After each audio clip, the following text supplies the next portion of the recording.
Come and get me, baby. I need all my good karma. I need all my blessings.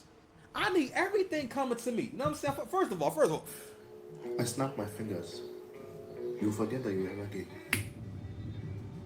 I was never gay. Exactly. Wait, no, stop. Yes. No, stop. You can't. I was never gay. Okay. No.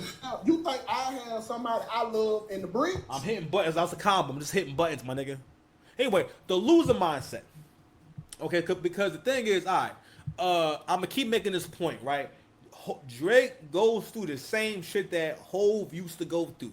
And back then, I didn't understand why niggas really hated Hove. Niggas hated Hove because, for one, Hove pushed music forward. He pushed hip hop forward. And once we got to the next level, those of us who couldn't match that standard couldn't be here no more. Your shit started sounding whack. Jay created a new standard for what a dope album is, what a dope song is, all right? What a dope compilation album is, okay? How to go about making a record, different ways to make a record, all right? Making replayable music, making more timeless types of hip hop tracks. Hove perfected all that, but it was also the subject matter that the nigga was talking about. Was talking about high level luxury. He was talking about going from, because at that point he was like, yo, what can you say? That's a nigga from the bottom. Marcy Projects, not the projects, the projects. He came from the bottom. No help, necessarily. No generational help, at least. No, like, grandpa didn't die and leave him $5 million and made the right investments, Bitcoin, silver and gold, son. Asian boys went to jail. What? You think I have somebody I love in the bricks? They ain't gonna be in the bricks. Anyway, I'm sorry, y'all. I be tripping. All right, what the hell we talking about? Oh my god, I lost my train of thought. Oh, that's nasty work. Oh, I'm so sorry, y'all. I lost my whole train of thought. Oh man. Oh, that's nasty work. Well, anyway, we talk about the ways of the black community and the fact that people were so upset, or people had something to say about it. I'm like, fam, y'all been shitting on Drake and had all these things to say and whatnot. What difference do it make? But I will say this though about black people and really American people in general. American people seem to have this thing that they think that the world revolves around them, and to a certain degree it does. But we have a hard time understanding there are multiple markets out there. The same way that we have like a Hollywood where we make movies and TV shows. Fam, they do all that stuff in different countries. And they watch it over there. Like you can go to a country and tour in that country. Y'all have to really understand that man, and a lot of American artists can go around the world and never touch America. Drake never has to do a show in America again. He doesn't have to. Drake could turn down money in America. But I will say this though about his comment about whether UK lyricists are better, right? We wouldn't know anyway. We don't listen to that shit. Ain't nobody, we don't listen to no UK rap. We can't understand them niggas. And listen, shout out to Drake for actually going down that adventure, because the closest I'm going to get to listen to UK rap is hearing Drake do his London drill flow. And at first I was like, but over time I kind of realized it's actually really dope. Like it's actually really dope. Now, of course, he does it in a way where you can understand and you can kind of like listen to it and enjoy it. For them over there, they speak that way, so that doesn't really sound weird to them or sound bad to them. For us, it's like I've come to like it a little more and everything, because again they've gotten better with their deliveries and their ability to like give you like a dope hip hop track that doesn't hurt your ears. Cause that accent, I'm gonna lie, it knocks everything off. Hold on, y'all. I gotta feed my son. Hold on. So when I talk about this whole subject, right? I don't know where I was. I'm sorry about that, bro. Listen, we all over the place. Listen, maybe I do have bad production, but whatever. Y'all ain't shit anyway. No, I'm joking. I love y'all. Y'all amazing. If you're watching me, you're a great person, and I wish you many a lot of gold. I hope you get gold. Hope your family comes into some gold or some surprise money. Okay, thank you. God bless you. But one more moment was when the crowd took it upon themselves to say fuck Kendrick, right? And again, don't get me wrong. Not even Drake. Niggas like now Drake is more of a GOAT than Hove because Hove was critiqued more than any other rapper ever, but there weren't comment sections and there was no Twitter when Hove was like really outside. The most you could do was hate on Hove from a platform or from a barbershop, right? Whereas now the losers and the haters of the world can all speak on any and everything that goes on, especially in relation to this battle. What people kept commenting was, and y'all saying that the K-Dot fans is dragging it, but hold on, y'all, gotta make sure I'm on the right mic. So the argument that you keep hearing is y'all saying that the K-Dot fans is dragging it. Kendrick does a Drake set every time he performs. He does Euphoria and Not Like Us at every show. He is the only nigga in history, I think, of his status to actually perform his diss record as if it's his because it is his biggest record. Not Like Us is literally his biggest record ever. He's never had a kind of success before this album. And what's crazy is that Gen X is literally his. That album's not listenable. It don't even sound like him. It just sound like somebody made a comment a while ago about how Kendrick gives me anxiety when he raps because you're trying so hard to be something that you're not. And I couldn't put my finger on it. And I'm like, that's what it is. The nigga gives me anxiety. But anyway, so this is one moment from the Wildest Festival that people talked about. I'm here for y'all tonight. Matter of fact, you know what? It's non-existent. Just hey man, you guys, I got a slur. I need that train. Yeah. Yes. Fuck Kendrick! Fuck Kendrick! Fuck Kendrick! You know what? Chubbs, grab me a shot. I'll drink for that. Grab me a shot.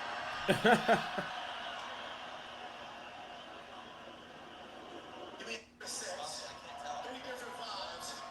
You name another artist that can do it and bring him up here. We can clash right now. Anybody? That's what I'm here for. Nobody. Only Drake.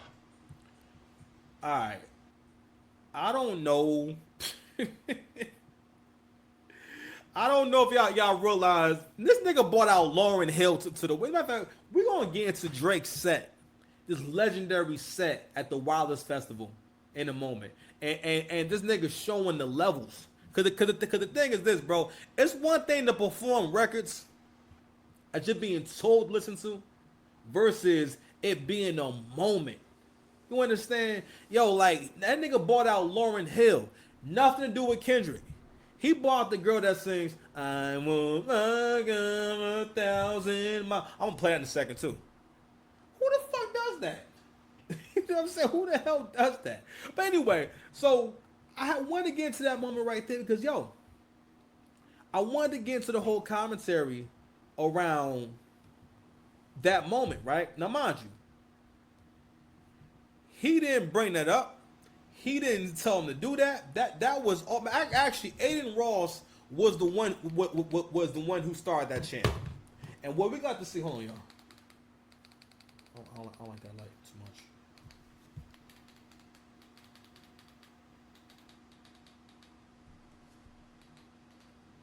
All right. Anyway, so Aiden Ross, I think, actually started that chant, and also too, I don't think y'all understand the impact of having the biggest streamers in the world. These are the top dogs. Let me. So I don't know if you guys. Just so you guys understand the weight of having a Aiden Ross and these heavy hitters. Hold on, y'all.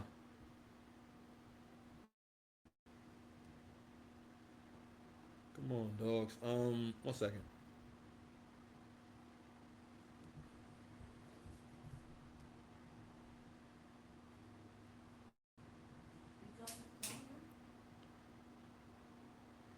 Hold on, beloved. Damn, you know what? Hold on. No. It's over here. It's right here. Actually, no. I'm gonna go to King. I'm gonna go to Academics channel. Okay. Hold on, y'all.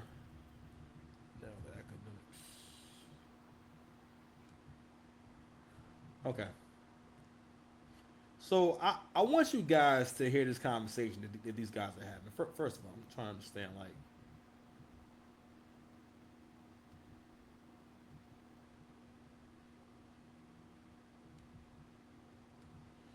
give me one moment, y'all. Oh, here we go. This is the video that I want you guys to see.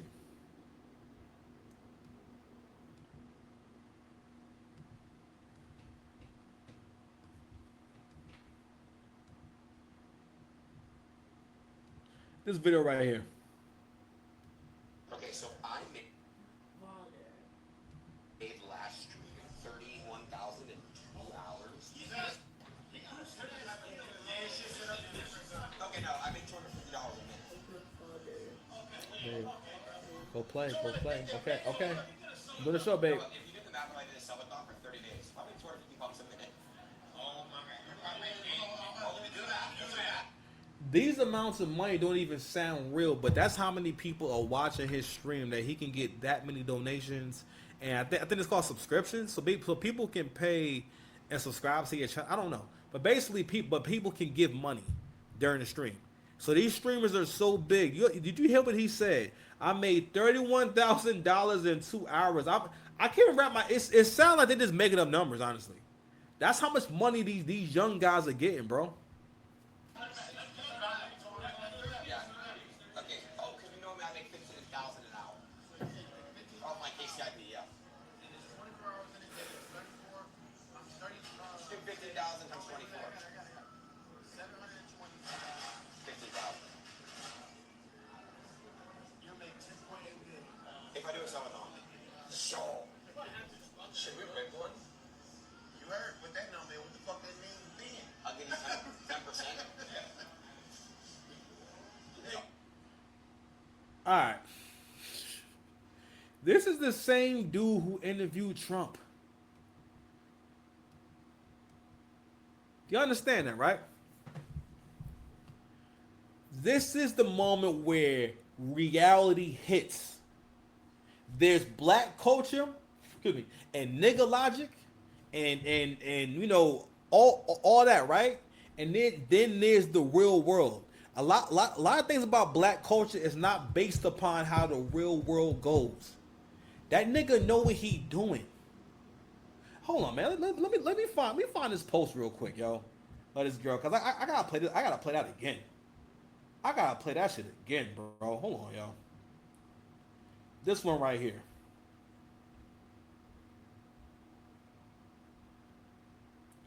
Oh, I hope they didn't get it taken down. No.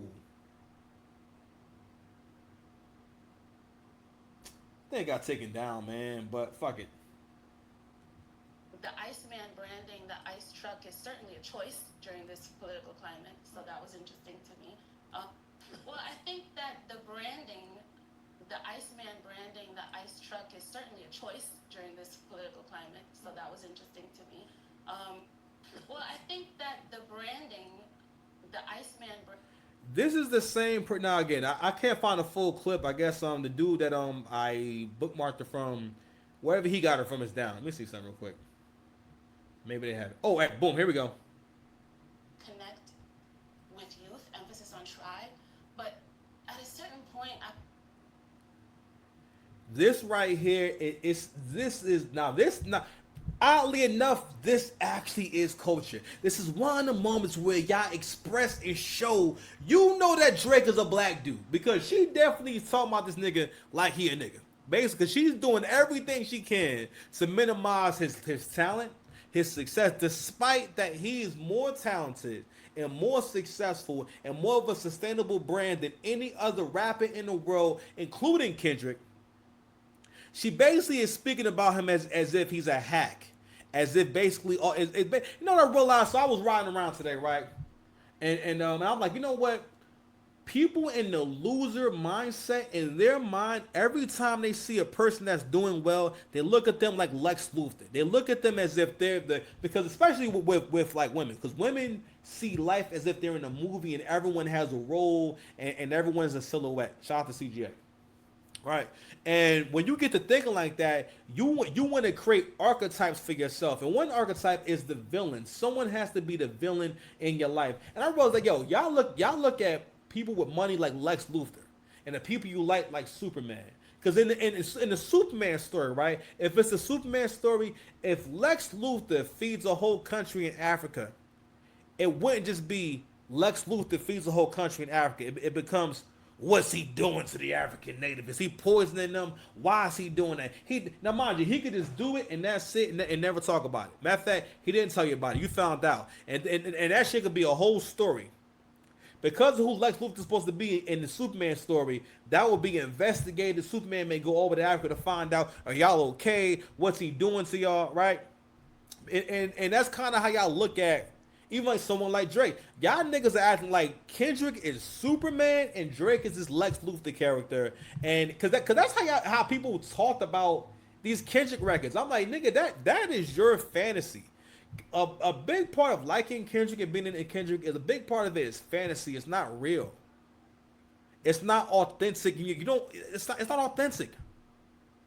It's a bunch of you meeting them halfway. I even came up with metaphors to describe Kendrick's music because a lot of it isn't good. A lot of it isn't listenable. I say, you know what? I use the analogy that Jay used for Kanye. He said Kanye is like the cowboy, right? He rides over the hill and he gets shot up with a bunch of arrows and come back to say, yo, it's a lot of them over there. Basically meaning that he's the person who has the balls, has the courage to go into enemy territory or go into uncharted territory creatively, right? And come out with new product or be able to explore that and teach us how to rap to this kind of beat, make this kind of song, how to experiment properly. Because niggas can experiment, but not everyone can produce. You understand? So that was the analogy I used for Kendrick, right? And I remember getting into an argument with my ex because the Mr. Morale album was so bad. It just didn't sound good in the car. I was playing it. I'm like, it's a nice day outside. I'm gonna let this album rock. Cause I'm like, damn, I ain't heard Kendrick in years. And it's, you know, he blessed us with an album. And like, it took me a long time to realize. Now, even then, I never said it was whack. I said I can only get like four of the songs. That's not. It's one thing to say these are my 4 favorite songs, but that's not acceptable for a GOAT. Where we're at now, there's not supposed to be anything, no such thing as a whack song. Maybe a song that's not for me, but not an actual whack song. Mr. Morale has that's not really music. He does that shit because y'all won't put pressure on him to make joints.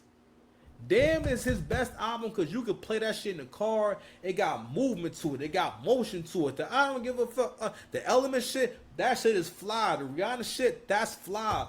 Even DNA grew on me. Pause. Humble, grow on you. All right. Pause. That nigga dead ass came back to hip hop in 2024, rapping like it's 2017, and y'all ain't say shit. He literally used it on that Luthor song. He's rapping the same way he did on the Zacari song. But again, in y'all's story, he's Superman, Drake is Lex Luthor. Mind you, in the real world, right? In your fantasy, he's Lex Luthor. In the real world, people are fighting tooth and nail to work at LexCorp. LexCorp is giving crazy 401k packages. They paying well, all right? People's dreams are coming true because of LexCorp in the real world. But in the context of Superman, he's the villain. But that's how y'all look at everyone who's excellent in some kind of way. But let's go ahead and get back into this clip. I wonder, is he chasing the youth or trying to connect? Because we all know that people consume music differently now. People consume content differently now. And everything gets put under the umbrella of content. So I know that Drake is making a concerted effort to make content that resonates with different audiences, particularly with the youth. So I do think that is admirable, especially for an artist at his level. But I don't know if it's genuine or if it's just manufactured virality. To me, this doesn't feel like a rollout that I'm particularly interested in because it feels like I have seen how the sausage is made and I know everything he's trying to do with this rollout. We all know Drake knows how to manipulate any medium.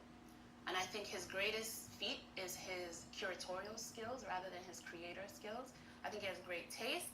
and he just has his finger on the pulse as far as what wave he needs to ride and what he needs to do to extract attention. And I think attention is his. Say extract attention. Who the fuck is this? Who's this person? Okay, so her name is Ivy Annie. Okay, this came from her page. This is Ivy Annie. Okay. This is what I'm talking about, yo.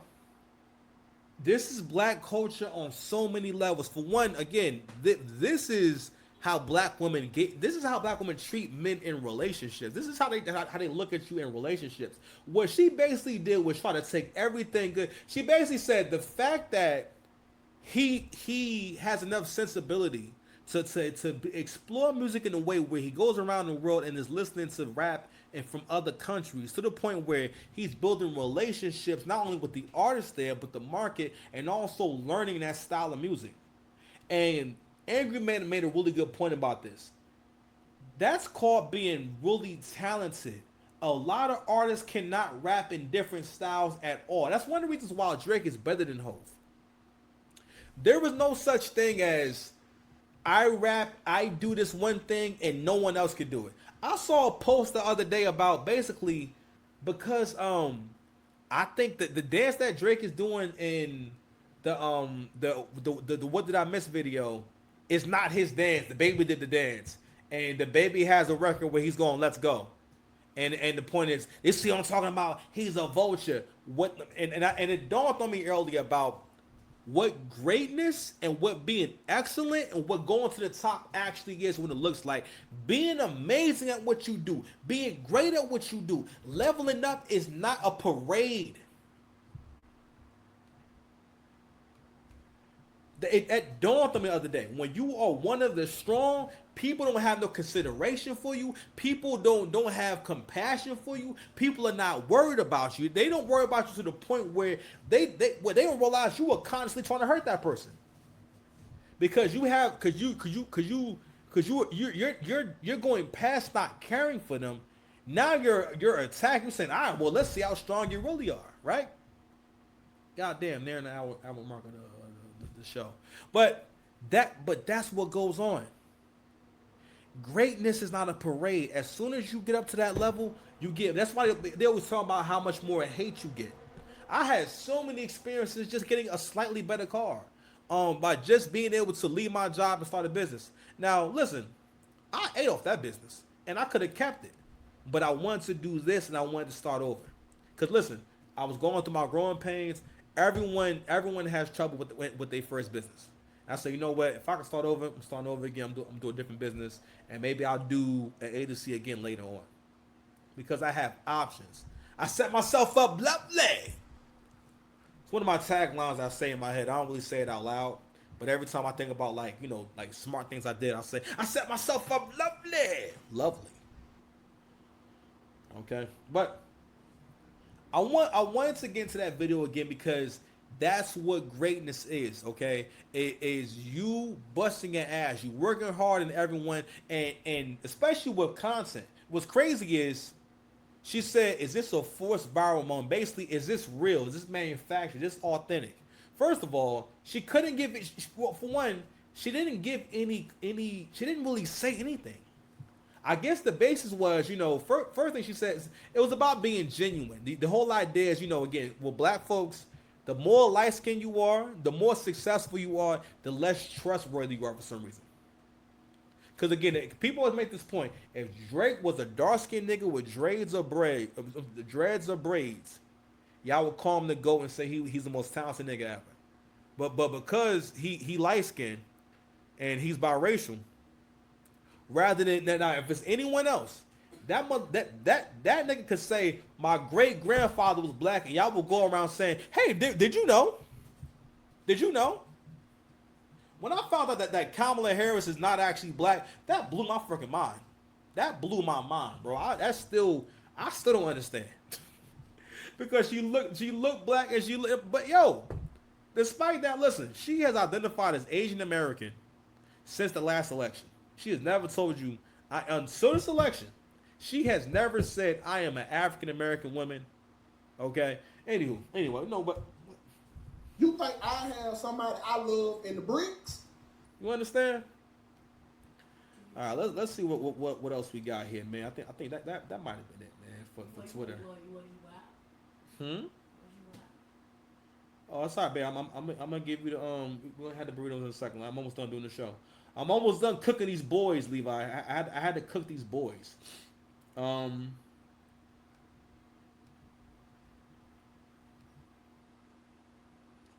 right, let's go over here with it. I think I have some more clips over here. Hold on. All right, we're gonna go ahead and wrap it up, man. It's about 8:30. So, let's go ahead. I want to get into this moment from the Wildest Festival, dog. I don't know if I played this yet, but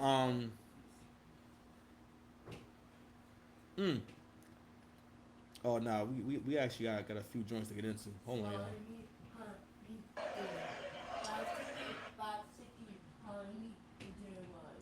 I think I played this last night. I'm gonna play it again. Fam, Kendra could never. Kendra could never. I don't even know what her name was. Uh-huh. It's the boy. Uh-huh.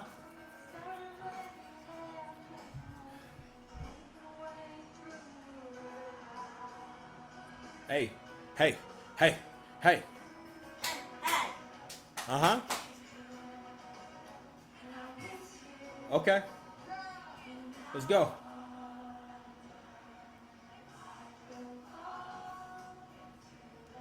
Nah, man, in all seriousness, man, listen, I didn't know what her name was, but listen, who the hell thinks to do that, bro? That's real superstar shit. That's a real show, fam.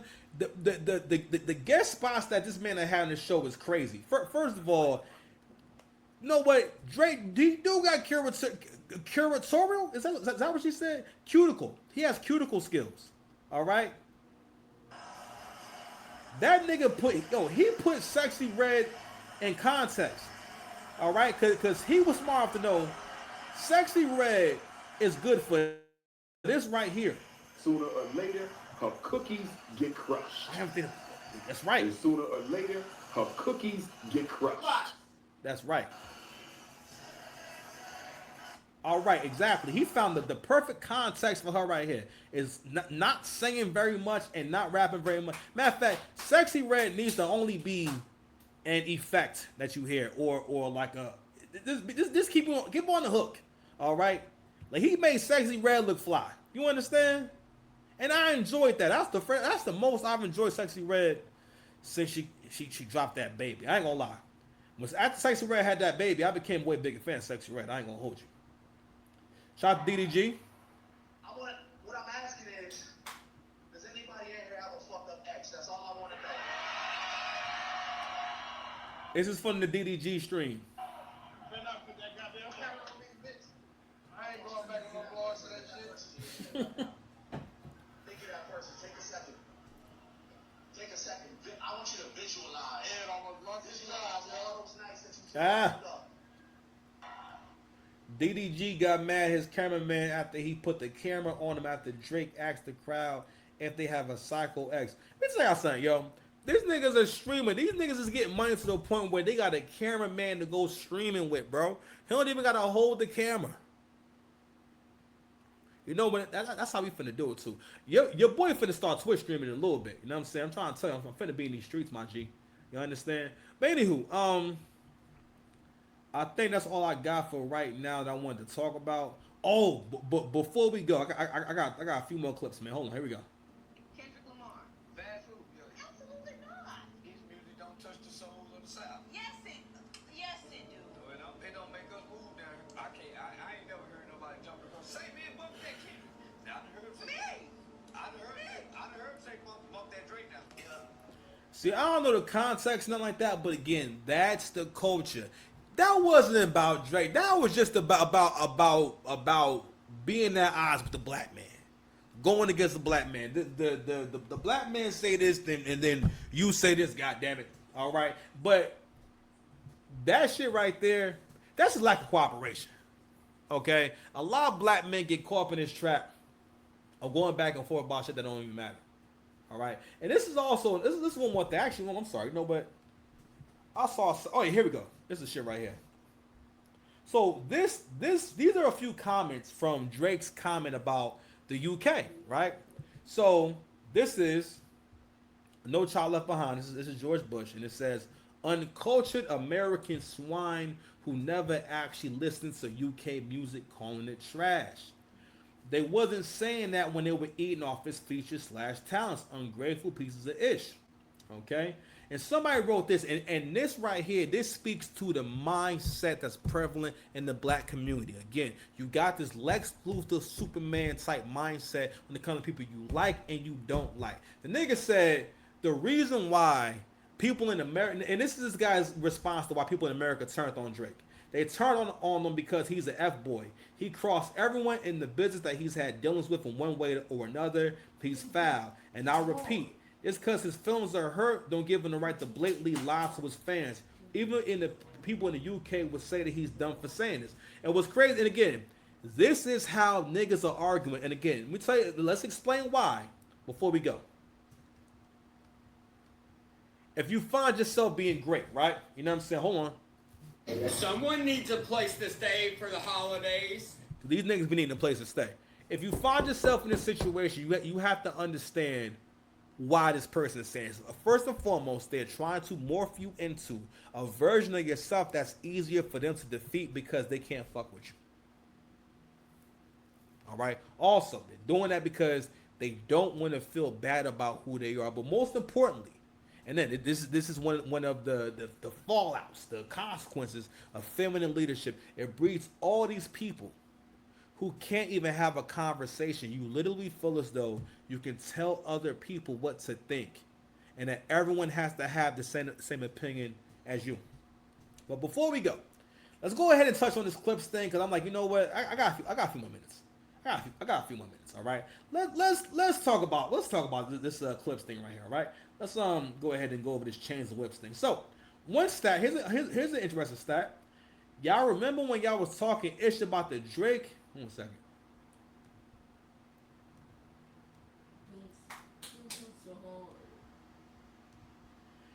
Y'all remember when y'all was talking ish about the Drake and Camila Cabello debuting at 149 on the Spotify global chart in the middle of the beef? Laugh my ass off. It debuted higher than the Empty Clips and Kendrick. Mwahaha. Laugh my ass off. Karma is a beautiful bitch, ain't she? Right? So, the song Whips and Chains got 1.2 for 1 point. Excuse me. So far, the song's got 1 million streams. Okay. Let's see what we got here. Cause there was one more stat. Cause it basically was a stat saying, where that shit at? Oh, Malice every time Pusha start talking shit. This is dope. Real talk. Malice might got dementia. Malice ain't said shit the whole press run. Okay, I don't know if Push is nervous, but yo, Push has done all the talking. And now I'm thinking about Mouse acting like he high. I'm sorry. So far the press run has been Funk Flex, So Be It exclusive, the Billboard, Apple Music, Guardian, Spotify, Colors. They did a Colors performance, a Tiny Desk performance, Rolling Stone, Genius Lyric Breakdown. Oh shit, there's more? God damn. Elliot Wilson, New York Times, tour announcement still ongoing. Drake press run, measured the ice block and drove down the street. This nigga Drake, this nigga is in the video just he's measuring the ice block. Okay, and check it out. Clips and Kendrick Lamar's Chains and Whips received 1.42 million streams in its opening day on Spotify. Drake's What Did I Miss received 3.51 million streams yesterday on Spotify, the biggest streaming day yet. It remains the most streamed rap song on Apple Music and Spotify on Friday. Now, mind you, the reason why this is all relevant, right? It's all relevant because, fam, from what what these niggas are saying, right? From all the messy moments, pause, that Pusha T has had, and the crazy shit he been saying, right? They have, the perception is you are marketing this album based off of your beef with Drake, because you said that This album didn't come out because we had to have the Kendrick feature so you can have what? The association that Kendrick has with Drake. So Kendrick is having the biggest year of his life because he's dissing Drake directly and going as hard and being as desperate as possible. Pause. Right? And this is something interesting that I heard. When you guys had this record, did you have it and then ask Kendrick to be on it? What happened was basically we had the record. We were in the studio just creating the album. Listen, I've never really heard Push talk this much and hearing Push talk this much. I never really thought that he was the coolest nigga to begin with, but I'm seeing how corny this nigga is, yo. This is this, and again, like him, it's like the same thing where like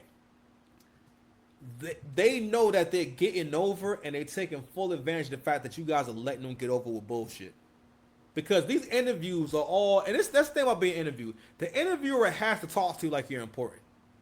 And it's like these niggas is playing, Push in particular is playing that part to a T.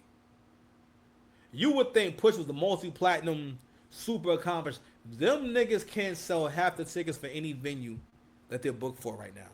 That tour is pretty much canceled. Like, real talk, these are some niggas you would have never heard from again if it wasn't for the internet. If the internet would have stopped developing in 2005, you would have never heard from the Clips again. And his publisher happened to be in the studio. It was in Paris, Right. And just was listening and called Doc and was like, listen, you need to be on this album. And so we sent him a few records. I was like, man, listen, here, take them, whatever you want. And he, man, through everything that was going on, man, he came back with that. I heard that verse. Here's the thing. Nick, and it's funny, birds of a feather flock together. Kendrick and Pusha, you are the type of niggas that niggas enjoy as long as they don't ask no questions. Niggas do not hold you to a high regard. Matter of fact, niggas only look for y'all to have one hot verse per song. Period. Niggas don't expect you to carry songs. You can't carry an album. None of that shit. And one of the reasons why I'm not really keen on wanting to hear the Clips album because I know there's not really music. It's like, another thing too, again, now that I'm asking questions, now that you want to be put under the microscope, now I'm listening. And I gotta keep it 100. I don't like what I hear. I don't like what I hear. I really wanted to play that clip where this nigga is saying that basically, let me tell you something. If you think that Push wasn't giving Kendrick ideas and motivating this nigga during the beef, because he revealed that again, they was talking throughout the beef, right? And they was talking and whatnot. That nigga Kendrick got help from everybody. But anyway, all right, man. Let's go. This what we doing right now. We out, man. We out, yo. We out. We done. We're done. Subscribe to the channel.